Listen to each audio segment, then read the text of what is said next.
Hello everyone and welcome back to my channel Edmond Mindaros, at sa video ito ay pag-uusapan natin at i-guide ko kayo on how to use Cebuana subscriptions to avail pre-transfer fee on Cebuana Low-Wheeler branch. So lagi ka bang nagpapadala sa Cebuana Low-Wheeler? At alam mo ba yung tinatawag na Cebuana subscriptions?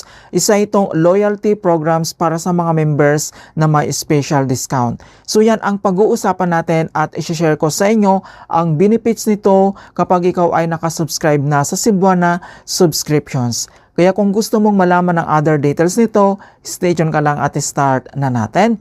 So dito naman ay pwede mong ma-avail nito to any Cebuana Low-Wheeler branch mga kaibigan kapag ikaw ay nagpapadala buwan-buwan.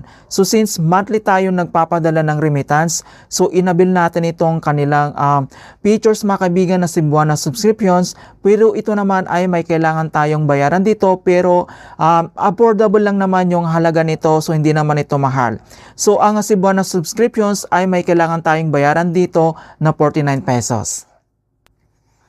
Ayan, so makikita mo dito yung ating subscriptions na 49 pesos na pwede natin ma-avail nito. So once nakasubscribe ka na, and then ito naman ay valid po ito ng 4 consecutive months from the date of registrations. Diba? Ang ganda talaga ng pa-avail or pa-promo ni Cebuana. So napakaganda talaga kapag ikaw ay nakasubscribe na.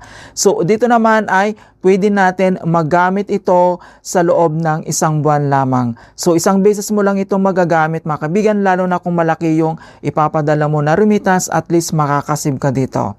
So dito naman ay mayroon po itong kanyang transaction limit. So 50,000 yung kanyang transaction limit para ma-avail natin yung pre-transfer. Ayan, so ipapakita ko sa inyong proof talaga na wala tayong binayaran dito. So pre-transfer po siya.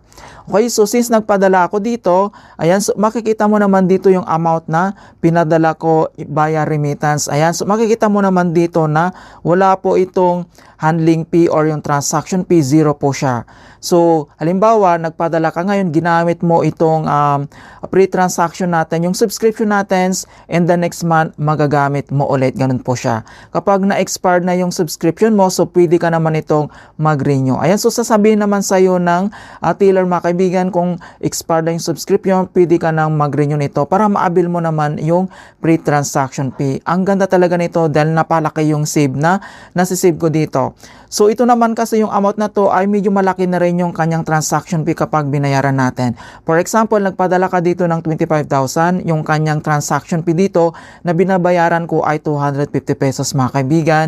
So napakalaking discount na rin yan. So yung 200 pesos na yan, so pwede mo na yan gamitin, pamasahe mo pa uwi or papunta mga kaibigan. So ganun po yan. So kung ikaw ay laging nagpapadala dito sa Cebuana Low-Wheeler, so gamitin mo na or mag-avail ka na ng Cebuana subscriptions para magkaroon ka dito ng pre-transactions at malaking discount talaga nito. Ayan, so ito kasi yung na-experience ko. So ito naman yung sinabi sa akin ng dealer mga kaibigan, kung gusto mong mag-subscribe na sa option mo din yan. So hindi ka naman nila pipilitin. Pero grabe naman yung benefits nito na makukuha natin talaga kapag ikaw ay nagpapadala ng remittance dito. Ayan, so yun lang mga kaibigan ang gusto kong i-share sa inyo. In hope na nakatulong ako mga kaibigan sa konting details nito regarding dito sa Cebuana subscriptions. Alright, in hope na nakapagbigay ako ng konting kalaman at guide tungkol sa Cebuana Low-Wheeler subscriptions. Thank you guys and see you in my next tutorials.